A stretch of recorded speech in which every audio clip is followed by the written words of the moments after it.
কাল রাত্রিবেলা থেকেই না প্রচণ্ড পরিমাণে মিষ্টি খেতে ইচ্ছে করছিল, তাও আবার গুড়ের মিষ্টি।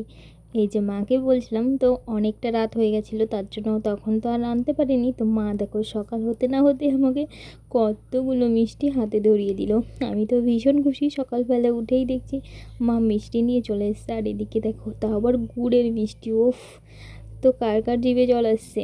আর কে কে আমার মতন মিষ্টি খেতে ভালোবাসে দেখো। আমি আগে অতটাও মিষ্টি খেতে ভালোবাসতাম না, কিন্তু জানি না ইদানিং কেন এত মিষ্টি খেতে ইচ্ছা করছে।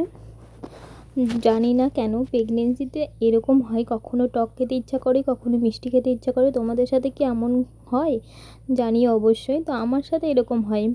আমার না খালি মনে হয় কি কী খাবো না খাবো এরকমই খালি মনে হয়। যাই হোক, আজকে তো মিষ্টি খেতে ইচ্ছা করছিল, সরি কালকে ইচ্ছা করছিল। তো মা তো রাত্রিবেলা এনে দিতে পারিনি, তাই মা সকাল হতে না হতে এনে দিয়েছে। আমি তো ভীষণ খুশি। তাদের কার কার মিষ্টি খেতে ভালো লাগে অবশ্যই কমেন্ট করে জানিও। টাটা।